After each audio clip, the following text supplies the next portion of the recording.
तो प्रभु का धन्यवाद हो। बहन ज्योति के माध्यम से ये एक आइटम आया और प्रभु की महिमा के लिए। और ये छोटे छोटे जो भी क्वार्टर प्रेयर होंगे, जहाँ भी आप लोग घरों में इकट्ठे होते हैं, वहां के लिए पर्याप्त है। तो इसके द्वारा, क्योंकि एक बात जो मैं बोलता हूँ हमेशा, ऑडियो पहले था या वीडियो? वचन पहले आया, उसके बाद जो रोशनी आई, प्रकाश आया, प्रकाश के आने से वीडियो होता है। तो audio it should be clear always. हमेशा हमारी बातें इतनी साफ साफ हो कि वो सुनने वाले को ठीक ठीक समझ में आए, और ये माध्यम है उसमें। तो इसके लिए हम परमेश्वर पिता का धन्यवाद करते हैं। तो सब बातों में सारी महिमा प्रभु को देते हुए समय का उपयोग करेंगे हम। एक विशेष बात आज के दिन आज आप लोगों को बताऊं, मैथमेटिकल ये पीरियड होगा, थोड़ा कैलकुलेशन करेंगे हम लोग। इससे पहले कि हम लोग आगे बढ़े, पास्टर जी से विशेष अनुरोध करूंगा कि वो प्रार्थना कर देंगे इस इंस्ट्रूमेंट के लिए और आज के वचन के लिए। प्लीज इसी में प्रार्थना करूंगा। आइए प्रार्थना करें। हाथ में रखे, माइक पास में रखे। आदर स्तुति भय भर के योग्य प्रभु, बड़े नम्र और दिन होकर के एक बार फिर से आपके चरणों में आते हैं। हम सब मिल करके आपका धन्यवाद करते हैं प्रभु, क्योंकि धन्यवाद स्तुति महिमा गौरव पाने योग्य प्रभु है। आपका धन्यवाद करते हैं प्रभु। आप निरंतर हमारे जीवन से महिमा चाहते हैं और इसीलिए बुलाया प्रभु हमें आपने। इसके लिए आपका धन्यवाद करते हैं। हर स्थिति में अपने पक्ष में प्रभु हमें संभालते चले आ रहे हैं। इसके लिए हम सब मिलकर के आपका धन्यवाद करते हैं। आज दिन भर संभाला, आज की शाम प्रभु इस तरह से आपके चरणों में आने का जो अवसर मिला, सब आपकी बड़ी दया है प्रभु। विशेष धन्यवाद देते हैं प्रभु आपके उत्तम प्रबंध के लिए, क्योंकि आप अपने प्रबंध के तहत अपने बच्चों को अपने पास बुलाते रहते हैं, उत्तम शिक्षाओं को देते रहते हैं। इसलिए प्रभु हम सब आपके प्रति शुक्रगुजार धन्यवाद देते हैं। विशेष रीति से प्रभु ज्योति बहन के लिए, जिन्हें कि प्रभु आपने आत्मा में उभारा और ये इंस्ट्रूमेंट प्रभु हमारे मध्य में उनके माध्यम से यहाँ आया। आपका धन्यवाद करते हैं।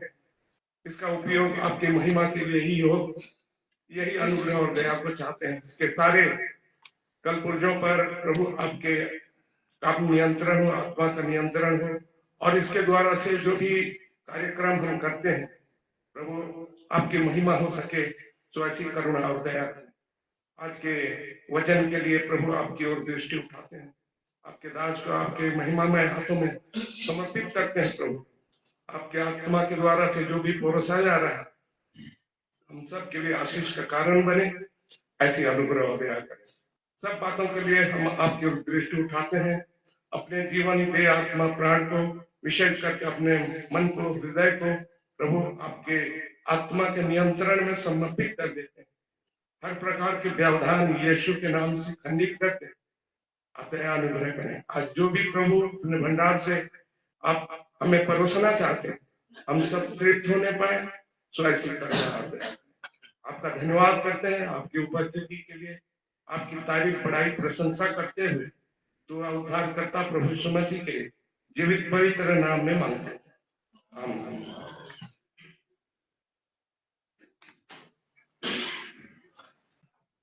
तो आज के मनन के लिए हम लोग निकालेंगे इब्रानियों की पत्री 4 अध्याय, उसके 1 से 10 तक पढ़िए।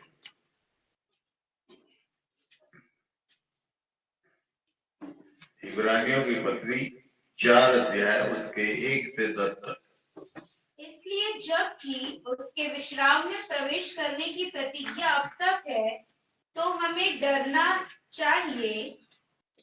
ऐसा ना हो कि तुम में से कोई जन उससे वंचित रह जाए, क्योंकि हमें उन्हीं की तरह सुसमाचार सुनाया गया है, पर सुने हुए वचन से उन्हें कुछ लाभ ना हुआ, क्योंकि सुनने वालों के मन में विश्वास के साथ नहीं बैठा। परंतु हम जिन्होंने विश्वास किया है उस विश्राम में प्रवेश करते हैं, जैसा उसने कहा, मैंने अपने क्रोध में शपथ खाई कि वे मेरे विश्राम में प्रवेश करने न पाएंगे, यद्यपि जगत की उत्पत्ति के समय से उसके काम पूरे हो चुके थे, क्योंकि 7वें दिन के विषय में उसने कहीं यो कहा है, परमेश्वर ने 7वें दिन अपने सब कामों को निपटा करके विश्राम किया।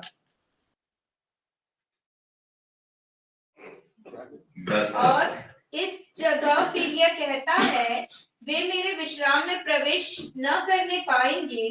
तो जब यह बात बाकी है कि कितने और हैं जो उस विश्राम में प्रवेश करे, और जिन्हें उसका सुसमाचार पहले सुनाया गया, उन्होंने आज्ञा न मानने के कारण उसमें प्रवेश न किया, इसलिए वह किसी विशेष दिन को ठहराकर इतने दिन के बाद दाऊद की पुस्तक में उसे आज का दिन कहता है, जैसे पहले कहा गया, यदि आज तुम उसका शब्द सुनो तो अपने मनों को कठोर न करो, क्योंकि यदि यहोशू उन्हें विश्राम में प्रवेश करा लेता तो उसके बाद दूसरे दिन की चर्चा न होती।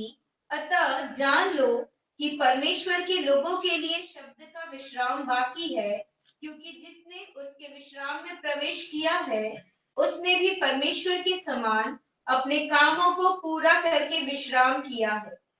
तो यहाँ पर एक विशेष बात है, एक शब्द, शब्द का विश्राम।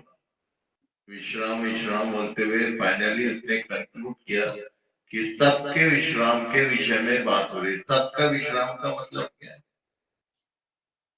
सबका विश्राम बोलने से क्या?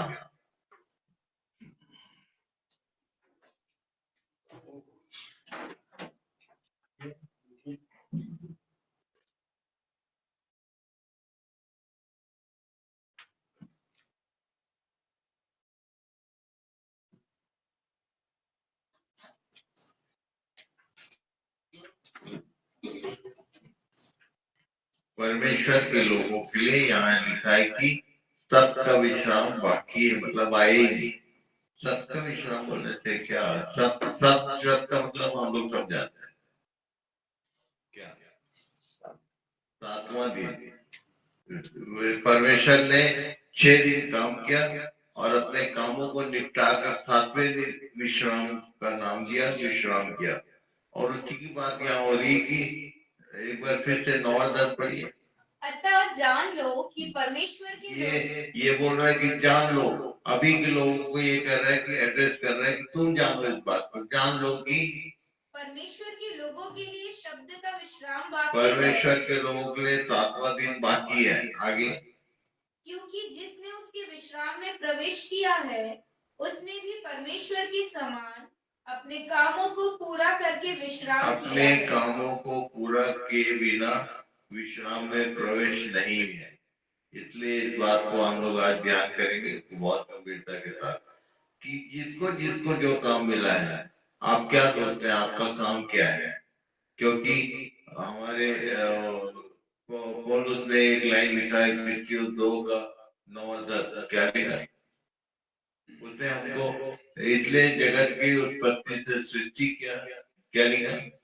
और न कर्मों के कारण ऐसा न हो कि कोई घमंड करे, क्योंकि हम उसके बनाए हुए हैं। कर्मों के द्वारा उद्धार भी होता, पर उद्धार के बाद कुछ कर्म हमारे लिए निर्धारित है। आगे करें, क्योंकि हम उसके बनाए हुए क्योंकि हैं। हम उसके बनाए हुए हैं, उसकी नई रचना है, नई सृष्टि। क्यों बनाया? आगे, और मसीह यीशु में उन भले कामों के लिए सृजे गए जिन्हें परमेश्वर ने पहले से हमारे करने के लिए तैयार किया। सबके लिए परमेश्वर ने पहले से कुछ काम रखा है।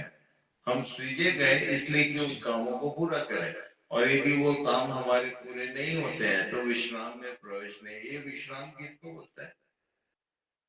ये 7वां दिन। तो इसके विषय में आज हम लोग ध्यान करेंगे। रोमी 13 उसका 11 पद से आगे। समय को पहचान कर ऐसा ही करो, इसलिए कि अब तुम्हारे लिए नींद से जाग उठने की घड़ी आ पहुंची है। ये बोलता है तुम्हारे लिए नींद से जाग उठने की घड़ी आ पहुंची, मतलब हम लोग जाग के सोने वालों में हैं। जाग तो गए पर फिर नींद आ रही। आगे क्या? क्योंकि जिस समय हमने विश्वास किया था, उस समय के विचार से अब हमारा उद्धार निकट है। रात बहुत हमने विश्वास किया था कभी, पर अब ये बोल रहे हैं अब हमारा उद्धार निकट है। इसलिए समय के विषय में हम लोग ध्यान करें, समय का कैलकुलेशन करेंगे आज हम लोग। क्यों? क्योंकि सबका विश्राम बाकी है बोल रहे हैं, सबका विश्राम सातवां दिन के विषय में दूसरा पत्र 3:8 क्या बोलता है? दिन का हिसाब यदि करें तो उसका एक फॉर्मूला दिया हुआ है, 2 पीटर चैप्टर 3 एंड वर्स 8। हे प्रियो, यह बात तुमसे छिपी न ये रहे। बार बार बोल रहा है जान लो तुमसे छिपी न रहे, मतलब कुछ चीजें हैं जो हमारे अध्ययन से छिपी हुई है या जिनको हमने ध्यान नहीं दिया। शायद प्रभु चाहता है कि हम आज इस विषय में ध्यान करें। क्या लिखा है? हे प्रियो, यह बात तुमसे छिपी न रहे कि प्रभु के यहाँ एक दिन 1000 वर्ष के बराबर है और 1000 वर्ष एक दिन के और बराबर है। उत्पत्ति एक अध्याय ही 7 दिनों का वर्णन करता है। ये 7000 ईयर्स का ब्लूप्रिंट है, ठीक है। तो वो जो 7000 ईयर्स है उसके विषय में यदि हम ध्यान करेंगे तो बहुत डेंजरस ईयर में हम अभी क्या पार किया। नया साल कौन सा है? 2024। ये 2000 का क्या कैलकुलेशन मैं गांव में अन्य जातियों के बीच में समझा के आया। ये जो एडी समथिंग बोलते हैं 2024, ये इसका कैलकुलेशन इसका एक कहाँ से शुरू होता है? कम से कम वो जो स्कॉलर था हमको मालूम होना चाहिए किसके साथ जुड़ा हुआ है। ईसवी सन बोलते हैं, एडी बोलने से ईसा के बाद और ईसा पूर्व, ये पूरे पूरे संसार के ऐतिहासिक सत्य है।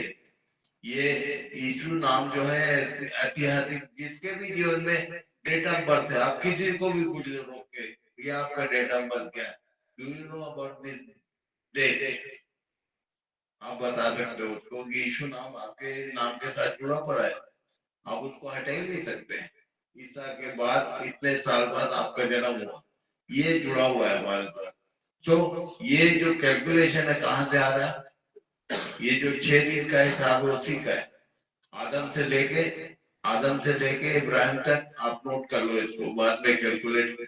ये 5 अध्याय उत्पत्ति देके कुछ बातें हैं जिसको बता दूं मैं।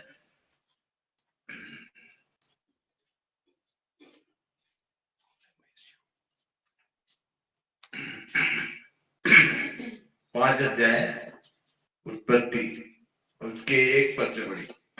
आदम की वंशावली यह है। जब भी वंशावली आती है ना तो जितने क्रिश्चियन है उसको बाईपास कर देते। ये वंशावली क्या पढ़ना, इसके बाद वो आया, इसके बाद वो आया, इसका बाप वो, उसका बच्चा है वो, ये इससे क्या मिलता है? ये इसको कभी बाईपास नहीं करना चाहिए, यही कैलकुलेशन बनाता है। इसी से आपको इतिहास समझ में आएगा कि आदम के बाद कौन कितने साल बाद आया। पढ़ के देखो। आदम की वंशावली यह है, जब परमेश्वर ने मनुष्य की सृष्टि की तब अपने ही स्वरूप में उसको बनाया, उसने नर और नारी करके मनुष्यों की सृष्टि की और उन्हें आशीष दी और उनकी सृष्टि के दिन उनका नाम आदम रखा। जब आदम 130 वर्ष का हुआ तब उसके द्वारा ये जो वर्षों की गिनती इसको आप कैलकुलेट करोगे तो समझ में आएगा। ये जब इतने वर्ष का हुआ तो उसके बाद ये पैदा हुआ, इतने साल जीवित रहा, फिर वो मर गया, फिर दूसरा आया। ये जो वर्षों की गिनती है इसी से कैलेंडर मेंटेन होता है। आदम से लेके इब्राहिम तक 1000 साल, इब्राहिम से लेके यीशु तक 1000 साल। कितना दिन हो गया? दूसरा पत्रस के अनुसार 2 दिन हो गए, ठीक है। सॉरी, आदम से इब्राहिम तक 2000 साल, इब्राहिम से यीशु तक 2000 साल। कितना दिन हो गए? 4 दिन पार हो गए, ठीक है। ये गलाती 4 के 4 पद में क्या लिखा?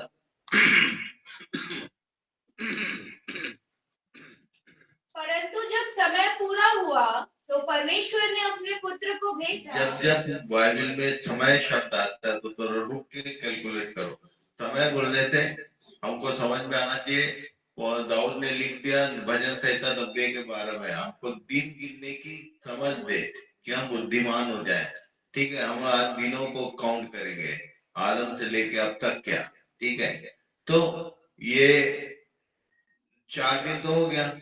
यहाँ लिखा गलाती में कि परमेश्वर ने जब समय पूरा हो, कौन सा समय पूरा हो, ये उत्पत्ति यीशु के बारे में लिखा है कि वो अपने लोगों का उनके पापों से उद्धार करेगा। उत्पत्ति 6 अध्याय में परमेश्वर ने देखा मनुष्य ने अपनी सारी चाल चलन बिगाड़ ली, उस समय यीशु को भेज सकता था, क्यों जल प्रलय भेजा? यीशु को क्यों 4000 साल बाद आया? क्यों? क्योंकि मलाकी 4 का 2 बढ़िया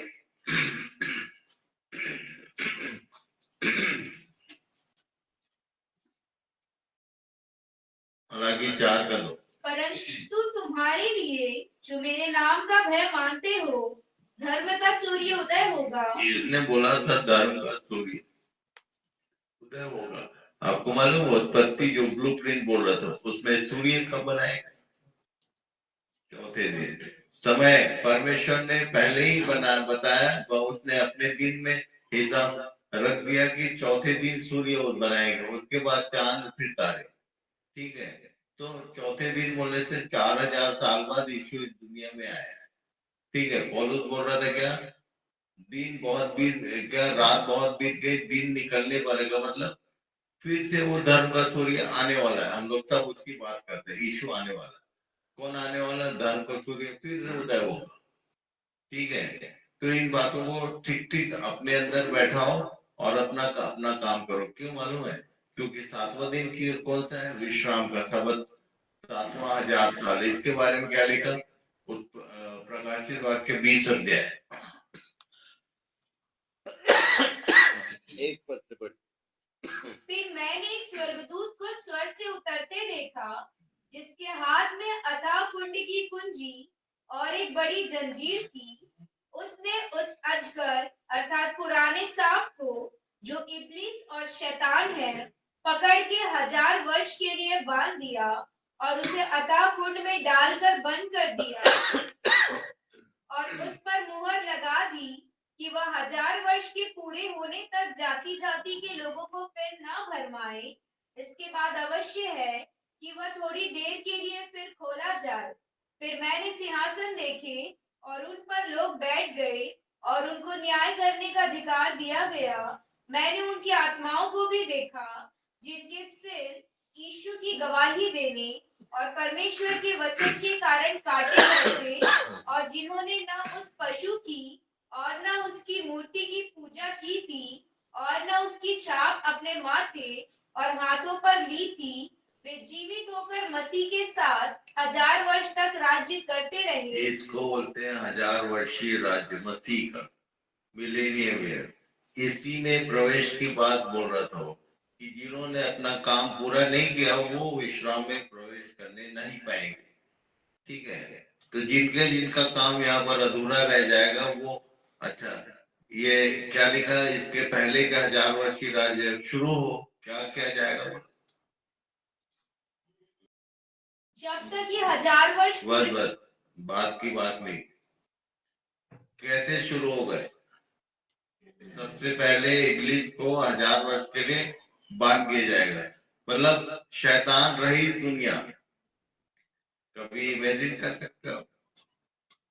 ये 1000 वर्षीय राज्य बोलने से 1000 साल तक जिसमें शैतान का कोई काम नहीं होगा। अभी हम लोग के जीवन में जो भी दोष, शोक, पीड़ा, दुख, बीमारी, इसका कारण क्या है?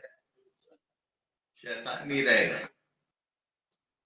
उस राज के विषय में कभी सोचा भी कि ऐसा भी समय होगा जिसमें शैतान का कोई मूवमेंट नहीं होगा? ऐसे एक समय में हम लोग एंट्री के लिए हमको चांस बना हुआ है। Do you want to enter? क्या आप जाना चाहते हो? उसके विषय में आप सोच के देखो कितना आनंद आएगा। ये शैतान जहाँ अभी हम लोग को हर दिन बोलना पड़ेगा, शैतान मेरे को ऐसा कर दिया, शैतान मेरे को वहां गिरा दिया, वहां पर, वो रहेगा ही नहीं, बांध दिया जाएगा 1000 साल तक। उसमें हम लोग राज करेंगे। You can imagine, हमको इस विषय में ध्यान करना चाहिए। ऐसी ऐसी बातें हमारे लिए परमेश्वर ने रखी है। तो कौन प्रवेश करेगा उसमें? अच्छा, उसके लिए है कितने दिन? तो कितने हम लोग कैलकुलेट कर रहे थे? आदम से इब्राहिम तक 2 दिन पार हो गया। उसके बाद इब्राहिम से लेके यीशु तक 2, अभी इशू से इधर कितना हो गया, कितना हो गया, 2 2 4 और 6 में 24 साल आगे चल दिए हम लोग, 24 प्लस है ना, तो ये 24 कहाँ से आया मालूम है? इब्राहिम को परमेश्वर ने जब वाचा बांधा था तो बोला था कितने साल तक तेरे लोग गुलामी में रहेंगे, 400 साल तक। पढ़िए 15 अध्याय, उत्पत्ति 15 अध्याय, उसमें कौन सा वर्ष है देखो, 14 है क्या?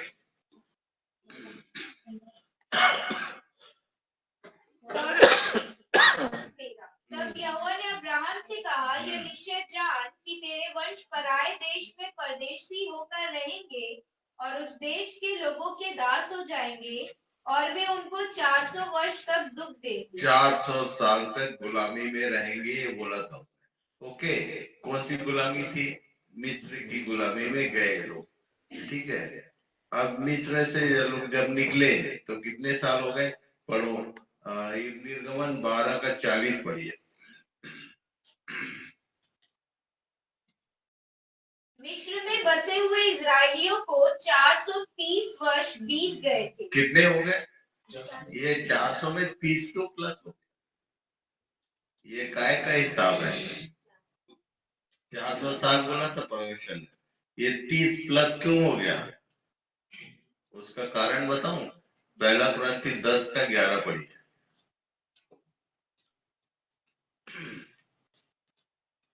परमेश्वर के वचन में सब बातें as it is well calculated, well arrange है। क्या लिखा? परंतु ये सब बातें जो उन पर पड़ी दृष्टांत की रीति पर थी और वे हमारे ये दृष्टांत की रीति पर थी, किसके लिए लिखी गई? और ये हमारी चेतावनी के लिए जो जगत के अंतिम समय में रहते हैं लिखी गई है। ठीक है, तो 30 साल प्लस है, तो ये अभी हम लोग कितने में पहुंचे? और मालूम है 1000 वर्षीय राज्य पहले ये प्रकाशित वाक्य 6 से लेके 19 अध्याय तक एंटी क्राइस्ट के कार्यकाल का वर्णन है। एंटी क्राइस्ट कैसे आएगा और कैसे क्या क्या होगा, महाक्लेश काल का वर्णन। कब? मिलेनियम से पहले। तो उसके पहले के कितने साल? 7 साल किसके? एंटी क्राइस्ट के। अब 30 में 7 घटा दो, अभी कौन सी ईयर में हम? 23 में 7 साल पहले। अर्लियर कभी भी रैप्चर होगा, कलीसिया उठा ली जाएगी उसके पहले, ये एंटी क्राइस्ट के आने के पहले। उसके बाद, उसके 7 साल के बाद मिलेनियम ईयर। इसको ये सब बातें बाइबल में लिखित में हमारे पास है, हमको मालूम होना चाहिए, ठीक है। और मिलेनियम के बाद क्या होगा? 1000 वर्षीय राज के बाद थोड़ी देर के लिए शैतान को छोड़ा जाएगा, ये पृथ्वी का रिनोवेशन, आग से जलाया जाना, और उसके बाद नई 21 अध्याय प्रकाशित वाक्य 21 का 1 पढ़िए। फिर मैंने नए आकाश और नई पृथ्वी को देखा, क्योंकि पहला आकाश और पहली पृथ्वी जाती रही थी और समुद्र भी न रहा। आगे फिर मैंने पवित्र नगर नए यरूशलेम को स्वर्ग से, ये पवित्र नगर, ये नए यरूशलेम की बात कर रहा है। ये नए यरूशलेम बोलता है किसको? 9 पद पढ़िए, 7 पद। जो जय पाए वही इन वस्तुओं, 9 पढ़ो। फिर जिन 7 स्वर्गदूतों के पास 7 अंतिम विपत्तियों से भरे हुए 7 कटोरे थे, उनमें से एक मेरे पास आया और मेरे साथ बातें करके कहा, इधर आ, मैं तुझे दुल्हन अर्थात मेमने की पत्नी दिखाऊंगा। मेमना कौन है और उसकी दुल्हन कौन? उसने बोला इधर आ, मैं तुझको दुल्हन को दिखाता हूँ। फिर किसको दिखाया आगे?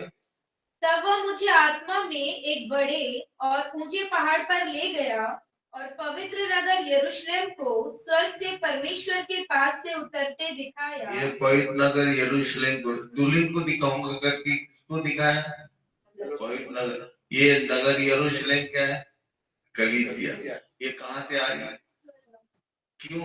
क्योंकि एंटीक्राइस्ट के आने के पहले कलीसिया उठा ली जाएगी, और जब दोबारा जब यीशु इस पृथ्वी पर आ रहे हैं मिलेनियम के लिए, तो उसके साथ आने वाली ये सब बातें हमको पहले से लिखित में दी गई कि हम लोग इसको ठीक ठीक ध्यान में रखें। ठीक है, कोई बात हमारे लिए नई नहीं है, पढ़ोगे ध्यान से अध्ययन करोगे तो समझ में आएगा।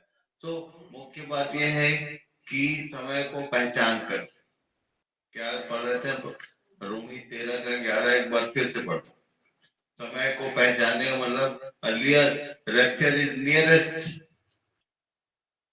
समय को पहचान कर ऐसा ही करो। अच्छा, इस विषय में पौलुस ने क्या लिखा? पहला थिस्सलुनीकियों 5 अध्याय उसके 1 पद से। पर हे भाइयों, इसका प्रयोजन नहीं कि समयों और कालों के विषय में तुम्हारे पास कुछ लिखा जाए, क्योंकि तुम आप ठीक जानते हो। ये कब लिख रहा है पौलुस? अर्लियर एडी 100 के भीतर उसने मैसेज दिया। उसने तब के लोगों को बोला कि तुमको कुछ इस विषय में लिखने की जरूरत नहीं है, और आगे क्या बोला? क्योंकि तुम आप ठीक जानते हो कि जैसा रात को चोर आता है, वैसा ही प्रभु का दिन आने वाला है, जब लोग कहते होंगे कुशल है, और जब लोग कहते होंगे कुशल है। अभी मालूम है क्या चल रहा था? अभी कुछ दिन पहले तक यरूशलेम के ऊपर मुस्लिम कंट्रीज का वॉर चल रहा था, और लोग डर रहे थे कि ये वर्ल्ड वॉर 3 ना हो जाए। अभी क्या हो गया? युद्ध विराम हुआ क्या? हो गया कि नहीं? हो गया ना। युद्ध विराम होता है तब लोग बोलते हैं कि सब कुशल है, अब कोई भय नहीं। तभी क्या लिखा है? तो उन पर एकाएक विनाश आ पड़ेगा। तभी एंटी क्राइस्ट के एंट्री का विषय में दानियल ने लिखा। कैसा लिखा मालूम? 12 अध्याय दानियल 12 का 1। इन बातों को ठीक से ध्यान करो और एक दूसरे को चिताओ, बताओ। उसी समय मिकाएल नामक बड़ा प्रधान, जो तेरे जाति भाइयों का पक्ष करने को खड़ा रहता है, वह उठेगा।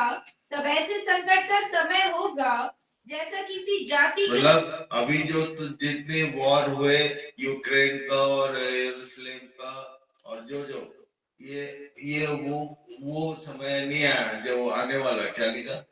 ऐसे संकट का समय होगा जैसा किसी जाति के उत्पन्न होने के समय से लेकर अब तक कभी ना हुआ ना होगा। ये महाक्लेश काल के विषय में बोल रहा था। एक समय ऐसा आएगा जब लोग कहते होंगे सब कुशल है, तब उन पर अचानक विनाश आ पड़ेगा। आगे परंतु उस समय तेरे लोगों में से जितनों के नाम परमेश्वर की पुस्तक में लिखे, ये है मुख्य बात।